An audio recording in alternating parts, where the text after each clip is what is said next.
오해부 본과는 누가복음 13장에 있는 말씀인데요. 1절부터 21절까지 있는 말씀인데 본과의 제목을 네 자로 아주 그냥 간명하게 얘기를 했습니다. 뭐 하라고요? 회개하라. 회개하라. 아주 간단 명료. 그런데 결코 받는 입장에서는 부담되는 그런 말씀입니다. 부담되는 그런 말씀. 자, 오늘날 성도들한테 회개하라. 그럼 좋아할까요? 좋아하는 사람도 있고 또 안 좋아하는 사람들도 있고 그래요? 믿음에 따라 다른가요? 제가 아는 바로는 회개하라 그러면 100이면 100 다 안 좋아하더라고요.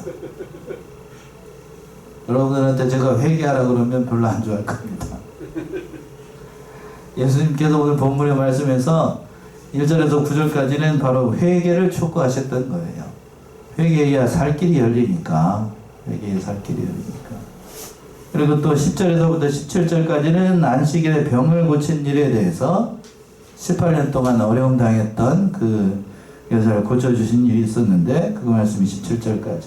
그리고 18절에서부터 21절까지 마지막으로 하나님의 나라를 예수님께서 비유로 두 가지 비유로 설명을 하신 아주 귀한 말씀입니다.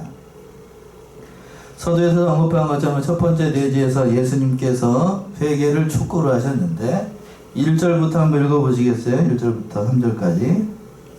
그때 마침 두 사람이 와서 빌라도가 어떤 갈릴리 사람들의 피를 저희의 재물에 섞은 일로 예수께 보하니 대답하여 가라사대 너희는 이 갈릴리 사람들이 이같이 해 받음으로써 모든 갈릴리 사람보다 죄가 더 있는 줄 아느냐? 너희에게 이르노니 아니라 너희도 만일 회개치 아니하면 다 이와 같이 망하리라. 회개치 아니하면 다 이와 같이 망한다 라고 예수님께서 선포하신 그런 말씀입니다. 이 말씀은 갈릴리에서 이제 어떤 사람이 와서 제사를 하고 있었는데 그 제물을 잡는 중에 빌라도가 사람을 보내가지고 그 사람들을 죽여가지고 또는 그 피의 제물을 가지고 그 섞었던 일이 있어요. 그러니까 제사 자체도 흠이 있는 제사가 되는 거고 그 제물도 흠 있는 제사가 돼서 하나님이 받으시지 않은 아주 그런 제사가 됐던 겁니다. 끔찍한 일이에요. 끔찍한 일. 그러니까 예수님께서 그 얘기를 듣고 보통 사람들은 그렇게 생각을 했던 거예요. 그렇게 사람들이 갑자기 죽고 이렇게 됐으니까 그 사람이 죄가 많기 때문에 그러한 일을 당한 것이다. 보통 사람들은 그렇게 생각할 거 아니에요? 그렇죠? 죄가 많으니까 저 사람이 그런 일을 당했다라고 이렇게 생각을 할 수 있는데 그러나 예수님의 생각은 달랐습니다. 그 사람들이 죄가 많은 것이 아니라 그 사람이나 너희들이나 죄가 많기는 마찬가지라는 얘기예요. 그러니까 회개하지 않으면 이 사람도 망하고 저 사람도 망한다는 얘기입니다. 죽었다고 해서 그 사람이 죽었다고 해서 그 사람이 특별히 죄가 많은 게 아니고 하나님께서 어떤 의미에서는 본을 보이기 위해서 그 사람이 그 모든 일들을 행하신 거예요. 안타까운 일인데 그것 때문에 그 사람들은 죄가 많고 나는 의인이다 이렇게 생각하면 안 된다는 얘기입니다. 살 길은 어디에 있는가? 그걸 보고서 우리가 회개하는 길에 살 길이 있는 거예요. 오전 말씀에서 연장선상에 있습니다.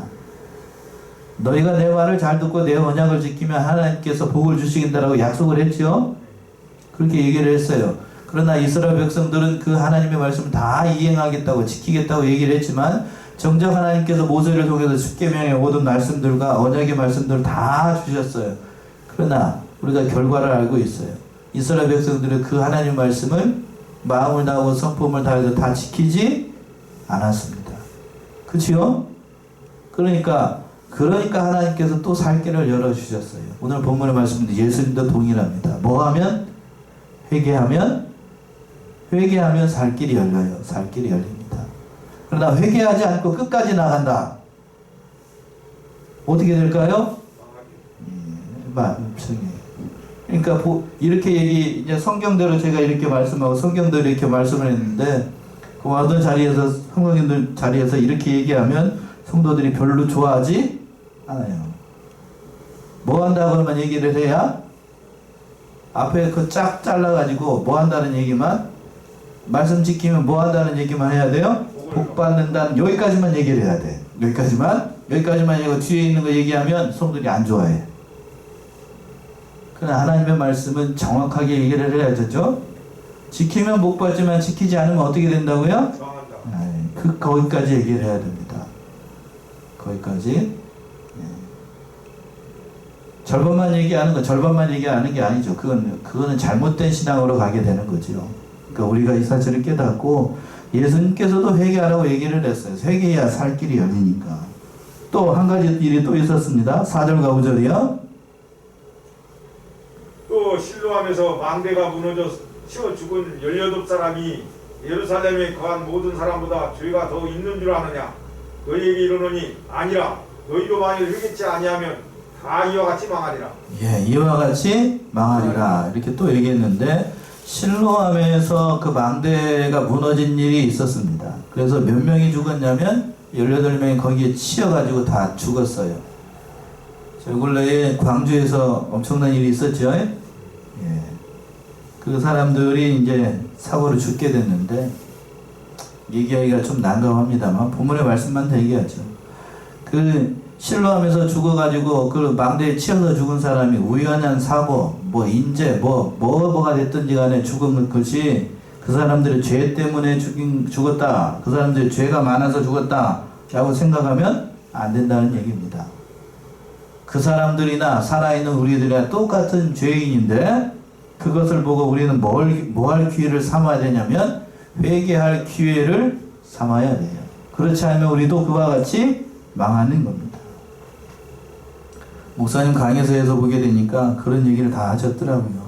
참 이병규 목사님이 강해서 이렇게 읽다 보게 되면 참 성견 지명이 대단하다는 것을 느낍니다. 오늘날의 이런 우연한 사고들이나 이렇게 대한민국의 모든 형편들이 어렵게 되는 것, 이 모든 것들이 결국에는 누가 하나님 앞에 바로 설지 않기 때문이죠. 우리가 하나님 앞에 바로 살지 않기 때문에 하나님 앞에 제대로 살았다고 이 모든 일들을 법대로 저기대로 다 행했다라고 하면 그런 일이 발생을 하지도 않아요. 광주에서 그 큰 사고도 법대로 그 양심 써가지고 거기에도 분명히 믿는 사람이 있었을까요? 없었을까요? 있었겠지요. 그 사람이 양심 쓰고 똑바로 했다라고 하면 분명히 그런 일 발생하지 않았을 거라고요. 총체적인 난국이죠. 도살에 보면 총체적인 난국일 거예요. 그 건물 올라가는 거 그거 다 하고 다 하는데 설계하는 사람이나 뭐 하는 사람이나 다 조사해 보면 안 걸리는 게 없을 거라고. 어느 한 군데에선가 누군가가 양심을 썼다라고 하면 그런 일이 발생할까요? 안 할까요? 안 합니다. 다 통째로 다 양심을 안 쓰니까 그런 일이 발생을 하는 거지. 다 회개해야 됩니다. 회개해야 돼. 회개해야 살 길이 열려요. 살 길이 열립니다. 오늘날의 악한 사상이 퍼지고 또 그런 사고가 발생을 하고 또 얼마 있으면 이제 대선이 다가오게 되는데 정치적인 얘기를 안 하려고 했는데 제가 봤을 때는 둘 다 깜 아니에요. 여러분들이 좋아하실지 안 좋아하실지 모르겠지만 둘 다 깜 아니에요. 이 악한 정치인들이 나와가지고 대통령 한다고 하는 것도 다 제가 봤을 때 이게 너무 악하다고 이게. 이런 시대를 살아가고 있는 것도 결국 누가 바로 하지 않기 때문에 우리가 하나님 앞에 바로 하지 않으니까 깜도 안 되는 사람이 나와가지고 대통령 한다고 치고 이게 말도 안 되는 얘기를 하고 있는 거지. 안타까운 거예요. 이런 정치인이 나오는 거나 또 북한에 악한 사람이 통치를 하고 있습니다. 북한 사람들 얼마나 괴롭혀요. 얼마 전에도 또 미사일 쏘고 이상한 짓 하고 있더만. 그게 다 뭐라고요? 우리가 회개하지 않았기 때문에 하나님 앞에서 우리가 진실하게 살지 않으니까 점점 세상이 약해지니까 악한 사람이 나오고 악한 통치자가 나오고 악한 게 다 해서 이 어려운 일이 발생을 하는 거예요. 그거를 제 얘기가 아니고 목사님 강의서에 그대로 있어요. 다 내다봤어요. 다 내다봤어요. 참 귀해요. 어제 말씀을 준비하면서 참 많은 것까지 보고 계시는구나 하는 것을 느꼈습니다. 우리들도 우리 자신이 바로 돼야 됩니다. 우리 자신이 바로 돼야 세상이 바로 되는 거지 누가 잘났네 누가 못났네 이런 얘기 할 필요가 없는 거예요. 참 악한 거예요. 악한 거. 그러면서 뭐라고 얘기했냐면 또 비유의 말씀으로 이제 그 비유의 말씀을 하는데 자 6절의 말씀이죠. 한 가지 비유를 들어서 얘기했습니다. 6절 이에 비유로 말씀하시되 한 사람이 포도원에 무화과 나무를 심은 것이 있더니 와서 그 열매를 구하였으나 얻지 못하니라. 예. 참 이 비유의 말씀으로 이제 말씀을 하셨는데 포도원에 무화과 나무를 심었습니다. 그래서 뭐를 구했다라고 되어 있냐면 열매를 구했습니다. 무화과의 생명은 뭐에 있죠? 열매에 있습니다. 열매에 있어요. 그러니까 열매가 없다라고 하면 관상수로 쓰는 게 아니니까 열매를 목적으로 심은 나무니까 당연히 열매가 있어야 되죠. 열매가 없다라고 하면 그 있으나 마나입니다. 그죠? 다 비워버리고 다른 걸 심든지 뭐를 해야지. 그렇죠? 이제 그런데 열매를 구했는데 얻지 못했습니다. 이거는 결국 뭘 상징을 하냐면 무화과 나무는 유대 나라 또는 유대 종교를 상징을 해요. 그러니까 겉으로 봤을 때에는 의식적인 면이나 하나님을 섬기는 면에 있어서 물론 외부적이죠. 마음으로 섬기는 것이 아니고 진심을 다해서 섬기는 게 아니라 외부적으로는 하나님을 잘 섬기는 것 같고 그런데 그 밑바탕에는 의와 인과 신은 다 버리고 껍데기만 화려해가지고 잘 섬기는 것처럼 했어요. 우리말 속담에 그랬죠. 빈 깡통이 뭐하다고요? 요란합니다. 깡통이 요란해. 빈 깡통이 요란한 것처럼 외식적인 면만 그냥 화려하게 해가지고 그런 일들을 잘했습니다. 갑자기 그 얘기를 하니까 그 생각이 나네요. 세문안 교회 아시나요? 사랑의 교회 말고 사랑의 교회도 성전은 크게 졌는데 세문안 교회도 여기에다가 성전을 아주 예쁘게 잘 지었대요. 그러나 호불호가 있습니다. 제가 이 얘기를 하니까 검색을 해보세요, 여러분. 세문안 교회 그렇게 했는데 저는 더 이상 얘기하고 싶진 않아요.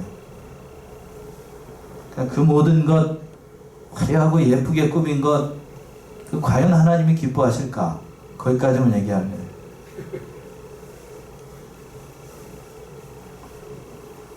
과연 하나님이 기뻐하실까? 물론 우리 교회가 이렇게 좀 저기 하고 그런 교회들 청소하고 예쁘게 꾸며야 되는 거 그건 맞아요. 그건 맞는데 누가 봐도 사람이 손가락질 대상이 될 만큼 그 정도까지 해야 되는가 싶을 정도로 너무 과해. 너무 서울에 그 수도권에 있는 교회들 제가 이제 돌아다니면서 보게 되면 도대체 저게 교회인가 싶은 건물들이 많아요.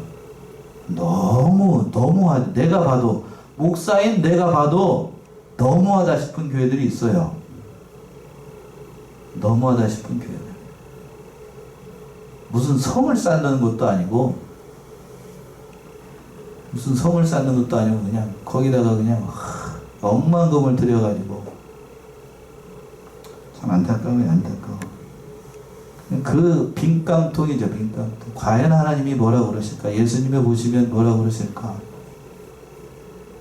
왜 유대인들이 그랬죠? 솔로몬의 성전이 아니고 이제 뒤에 가서 이제 저기 했는데 헤롯이 그 세운 성전 그것을 보고 그 화려한 것을 보고 예수님 앞에 자랑을 하니까 뭐라고 그랬어요? 예수님께서 그거 좋아하셨어요? 성경이 답을 얘기해주고 있잖아요. 예수님 안 좋아했어요 그거? 뭐라고 그랬습니까? 헐어버리라고 그랬죠? 잘 지었다고 얘기하지 않고 뭐라고 그랬어요? 헐어버리라고 그랬어요. 예.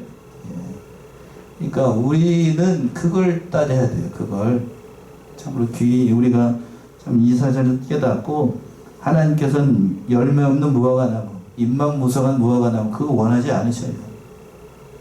누가 뭐라고 그래도 근데 저는 적극적으로 얘기할 수 있어요. 물론 저희같이 이렇게 열악한 환경에서 있는 교회들은 성전을 예쁘게 꾸며야 되겠습니다만 그렇지 않고 너무 과하게 하는 건 하나님 기뻐하시지 않아요. 기뻐하시지 않습니다.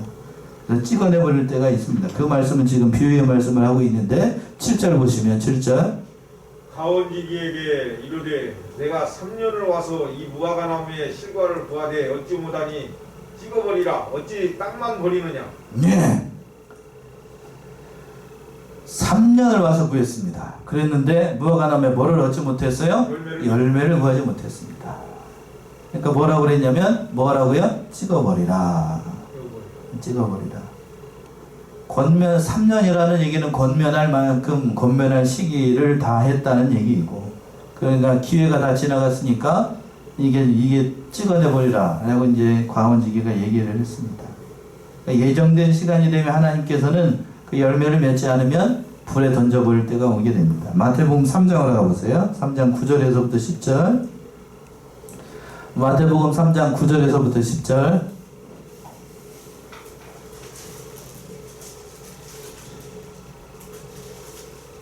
어디에 뿌리가 있다라고 그랬죠? 속으로 아브라함이 우리 조상이라고 생각지 말라. 내가 너희에게 이르노니 하나님이 능히 이 돌들로도 아브라함의 자손이 되게 하시리라. 이미 도끼가 나무 뿌리에 놓였으니 좋은 열매 맺지 아니하는 나무마다 찍어 불에 던지우리라. 예. 이미 도끼가 나무 뿌리에 놓였으니 좋은 열매 맺지 않은 나무마다 찍어 불에 던지우리라. 속으로 아무리 좋은 생각을 하고 있어도 외식적인 것만 따지게 되면 이미 하나님께서 그 열매를 그 나무를 찍어버리겠다라고 얘기했어요. 그러니까 도끼가 이미 나무 뿌리에 놓였다라고 했으니까 하나님의 심판이 이미 임하여 있다는 얘기죠. 그러니까 어느 시대에나 하나님께서 심판하시려고 작정하시고 준비해 놓은 것이 있습니다. 우리 대한민국의 형편에서는 어디가 이제 도끼 같죠? 나무 뿌리에 있는 도끼 같냐면 저 북쪽에 있는 저기죠? 예, 얼마 전에도 미사일 쏘고 그냥 그랬잖아요. 언론도 문제예요. 언론도 문제인데 그 발사체라고 얘기를 하고 뭐라고 얘기를 하는데 발사체가 아니고 극도로 발달된 미사일이에요. 그 극초음속 미사일이라고 하는데 극초음속 미사일 우리가 가지고 있는 무기로 그 방어가 될까요? 안 될까요? 안 됩니다. 안 돼요. 우리나라도 만들고 있습니다만 그 방어가 안 됩니다. 그거 거기다가 핵탄도 달아가지고 서울에다 쓰면 서울 1분 만에 없어져 버려요. 증발해버려요. 사라져버려요. 그냥 지도상에서. 그런 미사일이에요. 유격이 안 돼요.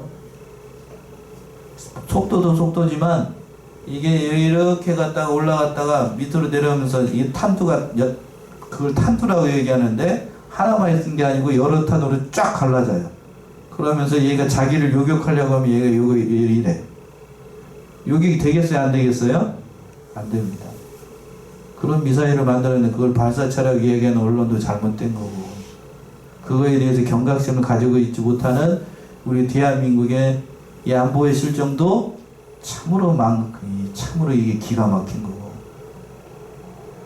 기가 막힌 거예요. 다 하나님께서 이렇게 내놓으신 겁니다. 하나님께서 예배해 놓으셨어요. 우리가 이 사실을 깨닫고 오늘날 교회들이 정신 차리지 않고 그러면 그 모든 일들을 통해서 하나님께서 심판하십니다. 남은 길은 우리들 하나님께서 그러면 이 도끼 같은 이 불가마 같은 이 모든 것을 준비하고 계신데 아직도 사용하지 않은 이유가 뭔가 뭘 보고 계시냐면 바로 대한민국에 있는 뭘 보고 교회를 보고 정읍에 있는 무슨 교회를 보고 여기 앉아있잖아요. 딱 그만큼이네. 하나님께서 찾으시는 숫자만큼 되잖아요.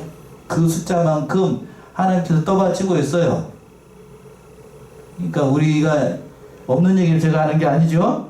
성경에 있는 대로 우리가 그 사실을 깨닫고 교회가 말세가 될수록 점점 세속화되고 자유주의 신앙이 팽배하게 되고 잘못된 신비적인 이단적인 사상들이 들어와가지고 교회를 어지럽히게 됩니다. 그때일수록 우리는 정신 차리고 하나님 말씀대로 그래서 살아야 돼. 그래야 살 길이 있어요. 살 길이 있습니다. 예, 오늘 말씀 좀 가슴에 와닿았으면 좋겠어요. 저도 그렇고 여러분들도 그렇고 살 길이 여기 있어요. 살 길이 여기 있다는 것을 깨닫고 우리 자신을 좀 돌아보는 그러한 시간이 됐으면 좋겠습니다. 그래서 이렇게 찍어버리라 그러니까 그 옆에 있었던 그 종이 뭐라고 그러냐면 8절 9절이요. 대답하여 가로되 주인이여 금년에도 그대로 두소서 내가 두루 파고 걸음을 줄이니 이후에 만일 휴가가 열몇 년이와 그렇지 않으면 찍어버리소서 하였다 하시니라. 예. 그래서 옆에서 이제 이렇게 얘기를 합니다. 두루 파고 걸음을 줄이니 1년만 더 시간을 달래. 1년만. 한 번만 더 기회를 달라는 얘기죠. 한 번만 더 주고 기회를 줘서 걸음을 주고 다 해가지고 한 번만 기회를 주시면 제가 어떻게든지 이 무화과 나무가 열매를 내도록 해보겠습니다. 열매를 내도록 해보겠습니다. 참 한거예요. 구하는 겁니다. 간구했어요. 간구해서. 그리고 난 다음에 어떻게 됐는지 알 수가 없어요. 그 뒤에 얘기가 없으니까 하나님께서 기회를 주셨을 것 같아요. 예수님께서. 그러니까 우리도 그런 기회 가운데 살아가고 있는 거예요. 열매 없이 그렇게 살아가고 있지만 이 가원지기가 간구했던 그 간구대로 우리가 살아가고 있는 겁니다. 마지막 기회, 이 마지막 기회를 선용하지 못하면 하나님 예수님께서 그 심판하실 때가 있어요. 그때는 사정 봐주지 않습니다. 그때는 사정 안 봐줘요. 사정 안 봐줍니다. 인정사정 없습니다. 그러니까 우리가 이 사실을 깨닫고 우리 자신을 돌아보고 믿음생활 잘 해야 되겠어요. 자, 여기까지 첫 번째 대지이고 두 번째는 안식일에 병을 고친 얘기인데 좀 분위기를 좀 바꿔봅시다. 10절, 13절. 안식일에 한 회당에서 가르치실 때에 18년 동안을 귀신 들려 앓으며 꼬부라져 조금도 펴지 못하는 한 여자가 있더라. 예수께서 보시고 불러 이르시되 여자여 네가 네 병에서 놓였다 하시고 안수하심에 여자가 곧 펴고 하나님께 영광을 돌리는지라. 예. 안식일에 예수님께서 이제 회당에 들어갔더니 18년 동안 뭐에 들려가지고 귀신 들려가지고 뭐 어디 사지가 이렇게 꼬부라졌는지 이런 꼬부라진 그 병을 갖고 있는 사람이 있었습니다. 그러니까 예수님께서 보시고 그 여자를 불러가지고 안수해 주시고 그러니까 그 병에서 노임을 받았습니다. 이 결과만 놓고 보게 되면 이게 잘한 일이에요, 잘못한 일이죠? 잘한 일이죠? 그렇죠. 이거 잘한 일이잖아요. 그러니까 당연히 이 여자가 하나님 앞에 영광을 돌렸던 것처럼 거기에 있는 모든 사람들도 그걸 보게 되면 당연히 하나님 앞에 영광을 돌려야 되고 회당장을 비롯해 가지고 모든 하나님의 그 예배드렸던 거기에 있었던 모든 사람들이 하나님께 영광을 돌리고 같이 기뻐해야 될 일이죠. 그렇잖아요? 기뻐해야 될 일입니다. 기뻐해야 될 일인데 회당장은 뭐라고 반응을 하는가? 14절이요. 회당장이 예수께서 안식일에 병 고치시는 것을 분내어 우리에게 이르되 일할 날이 엿새가 있으니 그동안에 와서 고침을 받을 것이요 안식일에는 말 것이니라 하거늘. 예. 회당장이 누군지 이름도 안 나옵니다. 이름도 안 나오죠? 네, 이름도 안 나옵니다. 이름을 얘기할 필요가 없으니까 안 나오는 거고. 그래서 뭐라고 그랬냐면 예수께서 안식일에 병 고치시는 것을 어떻게 했다라고 되어 있어요? 분냈다라고 되어 있습니다. 분냈다. 분은 뭐죠? 화냈다는 얘기죠. 화를 냈다는 겁니다. 자, 18년 동안 귀신 들려가지고 꼬부라져가지고 말도 제대로 못하고 이게 하고 있는 사람 예수님께서 안수해줘가지고 고쳤으면 이거 화낼 일이에요? 기뻐할 일이에요? 이게?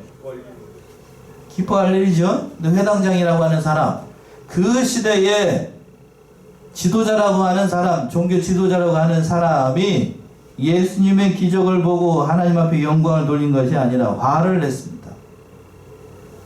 이거 참 기가 막힌 일이죠. 기가 막힌 일. 그러니까 그러면서 뭐라고 얘기하면 얘 말은 잘해. 말은 엿새 동안에 일할 날이 며칠이 있으니까 엿새가 있으니까 그때 고칠 일이지 꼭 안식일을 해야 되겠느냐 이렇게 얘기를 했습니다. 어떤 보게 되면 맞는 말처럼 보입니다. 이게 맞는 말이 아니죠. 맞는 말 아니에요. 이렇게 얘기를 이렇게 그냥 이렇게 얘기를 하니까 예수님께서 그 얘기를 듣고 이렇게 얘기를 하셨어요. 15, 16. 주께서 대답하여 가라사대 의식하는 자들아 너희가 각각 안식일에 자기의 소나 나귀나 마구에서 풀어내어 이끌고 가서 물을 먹이지 아니하냐. 그러면 18년 동안 사단에게 매임받은 이 아브라함의 딸을 안식일에 이 매임에서 푸는 것이 합당치 아니하냐. 예. 그러니까 예수님께서 말씀을 하시는 겁니다.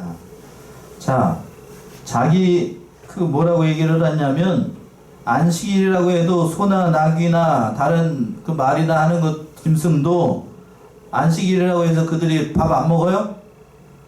풀 안 먹어요? 그들 입장에서 물을 안 먹습니까? 여러분 안식일에 오늘 여러분 교회 오실 때 저는 아직 안 먹었어요. 밥 안 먹고 예배 끝나고 난 다음에 식사 안 하시나요? 물 안 마셔요? 다 마셔요. 다 마십니다. 안 먹으면 어떻게 되죠? 배고파서 하루 정도야 뭐 배고픔 저기 한다고 해서 뭐가 달리지 않겠지만, 물론 당뇨 환자는 그렇지 예외가 되겠습니다만, 잘못하면 죽어요. 당뇨 환자는 안 먹으면 졸도해가지고 쇼크사로 죽을 수가 있어요. 안 먹으면 어떻게 되냐? 죽지요. 안 먹는 사람 어디 있어요? 안식일이라고 해도 그 마곡간에 있는 소들에게 음식을 주고 하는 것처럼, 이 풀어주고 다 메인 것을 풀어주는 것처럼, 그 여기에 있는 이 아브라함의 딸이라고 예수님께서 말씀하셨는데, 안식일이라고 해도 그 메인 것을 풀어주는 것이 당연한 거 아니겠느냐? 그죠? 당연한 거 아니겠어요? 당연한 거. 생명을 살리는 일이니까. 생명을 살리는 일을 하지 말라는 건 이게 말도 안 되는 얘기죠. 말도 안 되는 얘기. 그러니까 이병희 목사님이 이 얘기를 참 여러 가지로 주일날 해야 될 것, 하지 말아야 될 것 여러 가지로 말씀하셨는데, 그 중에는 잘못 배워가지고 잘못된 예를 들어서 하는 사람들이 있더라고요. 주일날 아프면 병원 가야 돼요, 안 가야 돼요? 주일날 갑자기 아팠어요. 배가 뒤틀리고 그냥 열이 막 올라오고, 그러면 가야 돼요, 안 가야 돼요? 응급실 가야 됩니다.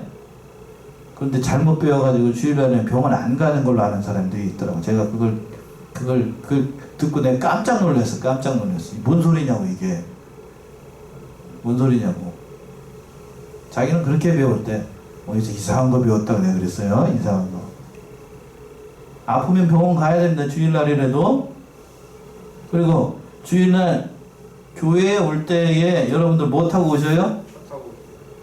요즘 보통 우리 교회 같은 경우 전철이 없으니까, 정읍에는 전철이 없으니까 다 대부분 차를 타고 오거나, 그것도 안 되면 차가 없으면 자기 발로라도 이렇게 11자 차라던가, 아니면 또 뭐 그것도 없으면 자전거라도 타고 와야 되죠? 와야 됩니다. 그것도 없다라고 하면 나는 가진 게 없지 돈밖에 없습니다. 그러면 뭐또 타고? 택시 타고 옵니다. 택시 타고 와요. 그런데 주일날 교회에 예배드릴 목적으로 교통수단을 이용을 하거나, 택시를 타고 오든 버스를 타고 오든 전철을 타고 오든, 그건 돈을 쓰는데 그걸 돈을 쓴 게 아니에요. 그건 허용이 됩니다. 뭐를 목적으로 하기 때문에? 뭐를 목적으로 한 일이죠? 예배에 참석한다는 전제하에 이렇게 지불하는 거니까, 그거는 돈을 쓴다라고 얘기하면 안 돼. 예배에 참석하기 위한 거니까. 그러니까 그런 거는 허용이 돼요. 생명을 살리고 주의 일을 위해서 수고하는 모든 것들은 허용이 되는 겁니다. 그러니까 주일날 그러니까 일하는 거 허용이 되는 것들이 있어요. 주일날 뭐가? 제가 지금 일하잖아요. 제가 일 안 하면 여러분들 은혜 받겠어요? 은혜 안 받잖아요? 주일날 목사가 낮에 설교하는 거 그 일입니다. 일이에요. 그러나 그것도 허용이 됩니다. 여러분들 이 자리에 앉아있는 것도 엄밀한 의미로 얘기한다면 여러분도 일하는 거예요. 맞죠? 얼마나 든든하고 앉아가지고 얼마나 힘이 들어요. 그것도 연장으로 그냥 오늘 같은 거 밥도 안 주고 그냥 연장으로 2시간 동안 앉아있으려고 하면 듣고 나면 배고프잖아요. 저도 형 이거 하고 나면 연장을 하고 나잖아요? 그럼 배가 고파요. 배가 고파가지고 주일날 끝나고 나면 꼭 과식을 하고, 그리고 또 수요일날이요. 수요일날 예배 끝나고 난 다음에 제가 저녁을 먹거든요. 꼭 그러면 예배 끝나고 난 다음에 밥을 먹으면, 때를 지나서 밥을 먹으니까 꼭 어떻게 되냐면 한 공기 반을 먹어요. 한 공기만 먹어야 되는데 꼭 과식을 하게 된다. 꼭 과식을 하게 돼요. 그런 불상사가 있는데, 아무튼 어떻게 됐든지 그런 일들, 주일날에 허용이 되는 일들이 있어요. 얘기를 했습니다만, 생명을 살리는 일, 또 예배에 관계되는 일, 하나님의 일에 관계되는 일들은 다 해도 됩니다. 그러나 사사로운 목적으로 하는 일들은 안 됩니다.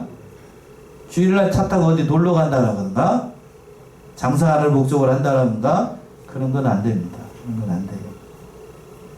자, 그리고 17절 봅시다. 본문으로 돌아서 17절. 예수께서 이 말씀을 하시매 모든 반대하는 자들은 부끄러워하고 온 무리는 그 하시는 모든 영광스러운 일을 기뻐하니라. 예, 하나님의 역사가 나타났으니까 반대하는 자들은 당연히 부끄러워하게 됐고, 또 다른 사람들은, 그걸 본 사람들은 하나님 앞에 영광을 올리게 됐습니다. 참 귀한 일이지요. 자, 그리고 이제 마지막 대지로 와가지고 하나님의 나라를 2가지 비유를 통해서 예수님께서 비유로 말씀을 하셨습니다. 그 말씀이 21절까지 있는데 18절 먼저 한번 얘기해 보세요. 그러므로 가라사대 하나님의 나라가 무엇과 같을꼬 내가 무엇으로 비할꼬 19절까지요. 마치 사람이 자기 체전에 갖다 심은 겨자씨 하나 같으나 자라나 나무가 되어 공중의 새들이 그 가지에 깃들였느니라.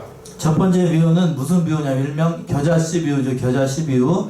하나님의 나라를 이 비유의 말씀으로 겨자씨 비유로 얘기를 한 건데, 하나님의 나라는 그 하늘에 있는 그런 나라라는 의미보다는 이 지상에 있는 지상교회 또는 예수 그리스도를 얘기를 한다라고 볼 수 있어요. 가르친다라고.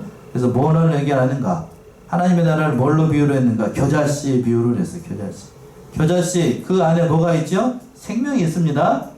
여러분 겨자씨 혹시 보셨어요? 저는 겨자씨는 못 봤어요.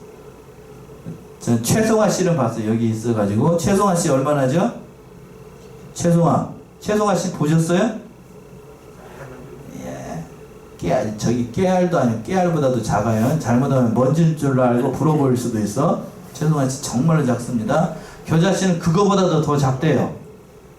근데 그 작은 씨앗에 뭐가 담겨 있냐면 생명이 있어가지고 그걸 이 봄에 딱 심어 놓으면 거기에서 싹이 나와가지고 자라가지고 나무가 돼가지고 뭐가 앉을 만큼? 새가 앉을 만큼 큰 나무가 된다는 얘기입니다. 그러니까 여기서 중요한 거는 생명이 있으면 자라나가고 또 공중에 새가 깃들 만큼 왕성하게 된다는 말씀이에요. 그러니까 공중의 새를 뭐 이병규 목사님 같은 마귀를 상징한다. 거기까지 진도나가지 말고 새가 깃들 만큼 큰 나무가 된다. 여기에 초점이 있습니다. 그러니까 하나님의 생명이 있으면 뭐가 있으면? 생명이 있으면 겨자씨만한 그러한 믿음 참으로 생명이 있다라고 하면 자라나가서 하나님의 역사가 일어난다는 말씀이고 또 21절 22절 두 가지 또 한 가지 비유가 있습니다. 또 21절 21절 또 가라사대 내가 하나님의 나라를 무엇으로 비할꼬 마치 여자가 가루 서말 속에 갖다 넣어 전부 부풀게 한 누룩과 같으니라 하셨더라. 예, 누룩 비유인데 일명 누룩 비유. 이 누룩에 대한 비유도 해석이 두 가지입니다. 긍정적으로 해석을 하는 면이 있고 또 뭐 어떻게 하는 면이 있을까요? 부정적으로 해석을 하는 면이 있어요. 긍정적으로 해석한다는 얘기는 자 밀가루에다가 누룩을 넣으면 밀가루가 어떻게 되죠? 부풀어요. 빵 하고 부풉니다. 예. 그래서 밀가루에다가 누룩을 안 넣으면 어떻게 되죠? 잘 안 부풀어요. 그래서 그냥 안 부풀은 거 저기 쪄서 먹으려고 그러면 영 딱딱해가지고 별로 맛이 없어요. 그러니까 누룩을 넣어야 이게 부풀어가지고 좀 이따가 빵 나눠 드릴 텐데 거기다가 반드시 빵에는 뭐가 들어가냐면 이 누룩이나 효소가 다 들어가요. 그래야 이렇게 부풀어야 밀가루는 부풀어야 이렇게 제맛이 납니다. 그러니까 그냥 긍정적인 의미로 해석을 해가지고 그러니까 누룩이 좋은 역할을 한다는 거예요. 밀가루에게 부풀어가지고 사람들에게 맛있는 걸 제공하는 것처럼 이 긍정적으로 해석을 해가지고 복음이 이렇게 어떻게 된다 들어가게 되면 누룩이 들어가서 이렇게 좋은 역할을 해서 팽창하게 만든다라는 의미로 담겨 있는 것 이렇게 해석을 하는 경향이 있고 두 번째는 부정적으로 얘기를 해요. 그러니까 누룩은 잘못된 이단적인 사상이나 그 교회의 잘못된 교훈을 상징을 한다라고 해석을 해가지고 보통 이게 성경에서는 이렇게 잘못된 것으로 해석을 하는 경향이 있는데 둘 다 제가 봤을 때 맞아요. 둘 다 맞습니다. 그러니까 이 교회 안에는 잘못된 것이 들어오지 않도록 우리가 힘을 많이 써야 됩니다. 잘못된 신학, 자유주의 사상, 해방 신학 이 잘못된 것이 들어오지 않도록 여러 가지로 우리가 힘을 많이 써야 돼요. 오늘날에도 마찬가지죠. 오늘날 교회 안에 여러 가지로 잘못된 사상들이 많이 들어와요. 앞에서도 언급한 것처럼. 그러니까 그런 교회가 어려움장하지 않도록 우리가 여러 가지로 애를 많이 써야 되겠습니다. 오늘 이 말씀, 자, 가장 중요한 말씀이 앞에 있는 거예요. 뭐 하라고 그래서 오늘 말씀의 제목이? 회개하라. 회개하라. 회개해야 살 길이 열린다는 거예요. 오늘날의 대한민국의 형편이나 또 돌아가는 모든 사정들을 봤을 때에 회개해야 됩니다. 세상 사람들한테 뭐라고 얘기할 게 아니라 바로 누구부터 회개해야 되냐면 나부터 해야 돼요. 나부터 바로 해야 돼야, 바로 해야 이 모든 사정을 하나님께서 돌보시고 이럴 줄 알고, 저부터 먼저 회개하고, 저부터 먼저 하나님 앞에 바로 서는 저 여러분들이 다 되셔야 되겠습니다. 기도하겠습니다.